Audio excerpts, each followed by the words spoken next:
Welcome everyone to once again another lovely episode of Let's Talk Movies. And what are we gonna do? Probably talk about a movie. That's probably what we're gonna do. It's actually been a while since we filmed our last episode. When was it that was it winter break? It was March. It was March? Yeah. It was my spring break, yeah. The last time we posted a video would have been a long time ago. Yeah, back in December. So I'm back from my first year of college. And we are ready to rock and roll. We picked I don't want to say niche, but certainly not mainstream pick. It was John's pick. He's been talking about this movie for a while, and I have to say, it is super interesting. There's a lot of material to discuss in today's episode, which is about The Last King of Scotland, released in 2003. Six. Yep. My bad. Almost there. Three was when he died. Yeah, 2006. Released in 2006. The narrative follows a Scottish doctor who becomes the personal physician of a Ugandan dictator, which is a really interesting setup, to say the least. And the film does not disappoint on delivering. So, John, do some specs? Yeah, introduce us to this film. So, as Nate said, we're reviewing The Last King of Scotland, and you can see this is the main character here. There he is. Idi Amin. If you want to call him the main character, the movie is not from his perspective, as Nate alluded. It's from the perspective of this doctor. Yeah, he's the protagonist. Yeah. So, or if we want to call him a protagonist, we can talk about that later. Protagonist is a technical term. Yeah. Okay. Yeah. It doesn't mean good guy. Okay, doesn't. Okay. Anyways, we're reviewing The Last King of Scotland. It came out, as Nate said, in 2006. It has a runtime of just about 2 hours, 2 hours and 3 minutes. And as you said, it's based on the events of Idi Amin's regime in Uganda back in the 1970s. And it's all seen through the perspective of this Scottish physician named Nicholas Garrigan. He goes over to Uganda on a medical mission and ends up kind of becoming the personal physician of the newly appointed president of Uganda. He had just gotten appointed after a coup. The movie stars James McAvoy as Dr. Nicholas Garrigan, who is arguably the main character. And then you have Forrest Whitaker, and probably in the best performance of his career, as Idi Amin. He won Best Actor for this movie. And then you have a couple other stars. Gillian Anderson plays Sarah, who is the wife of the doctor that's the head of the mission at the beginning of the movie. And then you have Kerry Washington plays Kay Amin, one of Idi Amin's, 3 or 4 wives? Yep. And so the movie was directed by a Scotsman named Kevin MacDonald. That makes sense. Yep. Yeah, it's the most Scottish name ever. Yeah. The screenplay was by Peter Morgan and Jeremy Brock. And it was additional dialogue was by a guy named David Fox, and it was all based on a novel of the same name by Giles Foden, who was, I believe, a British journalist who was in Uganda at the time, and he later wrote a historical novel based on the events that he witnessed. And so we can talk a little bit more about the history later in the episode, but we can move on to positives. And Nate, you want to start us off? Well, what jumps out to me as the greatest accomplishment of this movie is its excellent handling of narrative tension. The movie really knows how to keep things tight.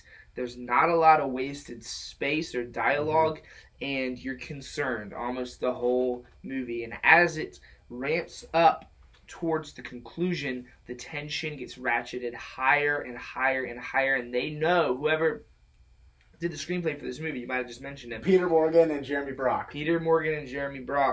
They obviously know what they're doing with just absolutely stretching out that tension to make it a really riveting experience when you're watching the movie. It's almost, I almost want to use the word like high octane, but like that doesn't quite give you the sense, because when you think high octane, you think with explosions and battles image might go off and stuff. It's not going to stay.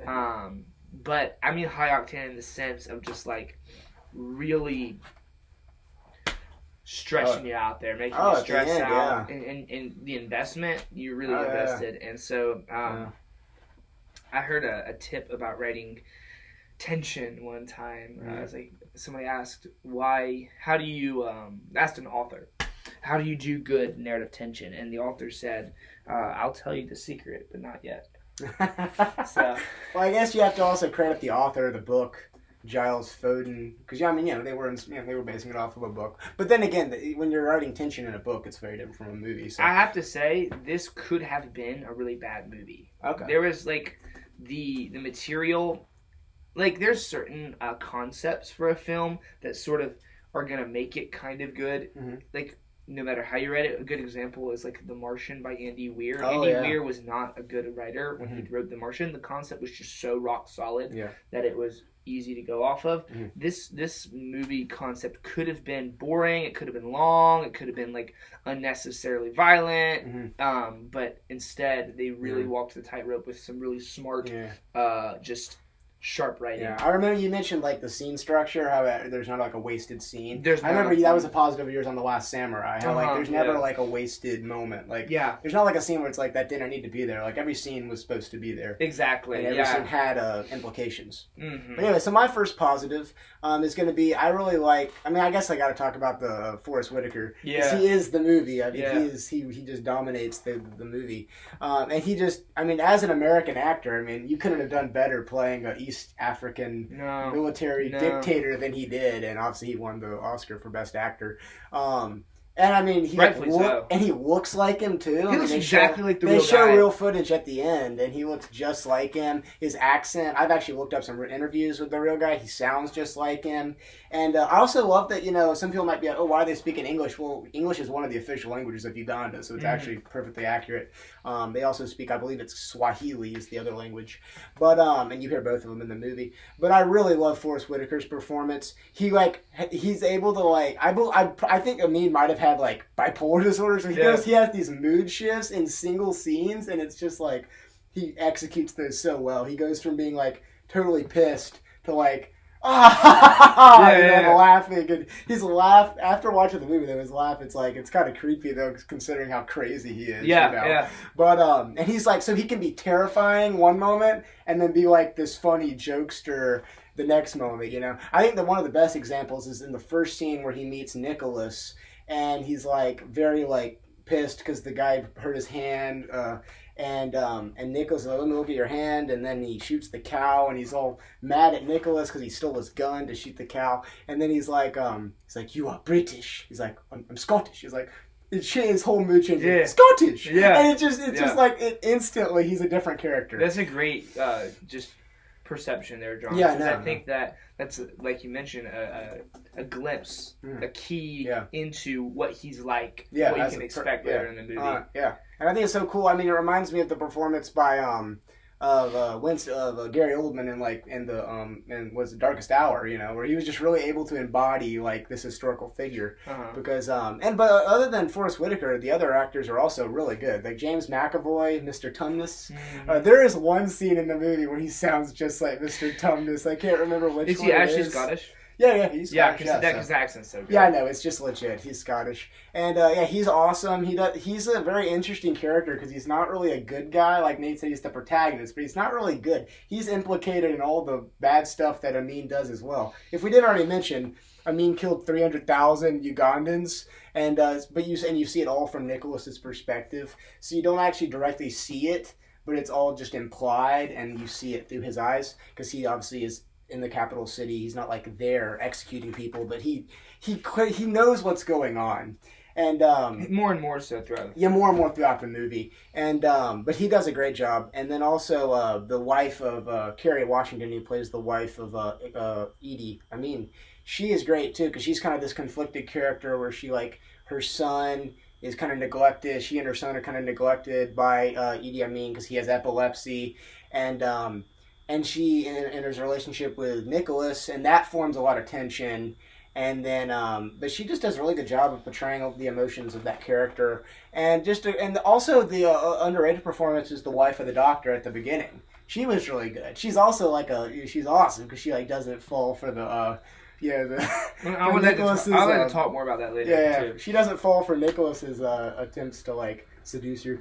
But can I add my 2 cents on Forrest Whitaker? Forrest Whitaker has such an interesting face. Yeah. It's really it's funny, and like that thing with him where like one of his eyelids. Is He has the droopy eye. Yeah, the droopy eye. I don't know what it is, but it makes it like more interesting to look at his face. It like adds to the performance somehow. I don't know what it is. Yeah. But he is one of those actors that when he's really going, you as the audience actually forget that he's acting. Yeah. He convinces you that he's the real person. And that's what really puts him over the top and makes him the star of this movie. I read somewhere, you found this interesting, when they were filming the movie, he was doing the accent, and then off camera he was not doing the accent, and he lost it for a while. So then he determined that he was never going to for the rest of the production, he was just going to use the accent. He was going to be a method actor, where he just keeps the whole character persona. Yeah. So and I think it really paid off. Yes. Because he definitely was in... And like you mentioned, those mood swings were not easy to pull off. Yeah.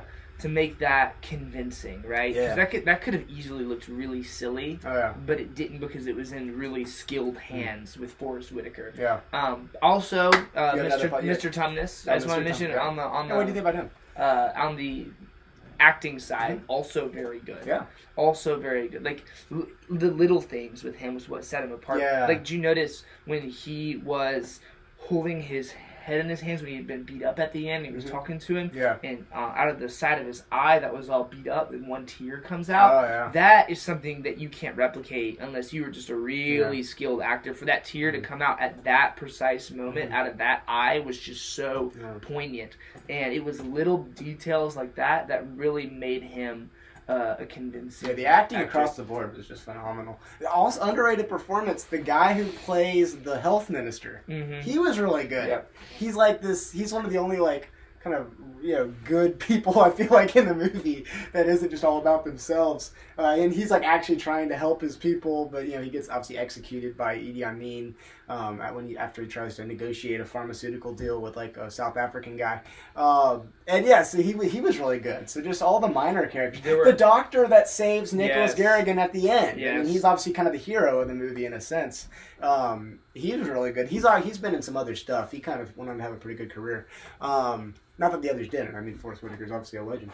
But, so the acting across the board. Yeah, I mean, I don't think you could really think of someone who detracts from the film with a lack of acting talent. No, yeah. Did you have another second positive, though, besides the acting, or besides the tension?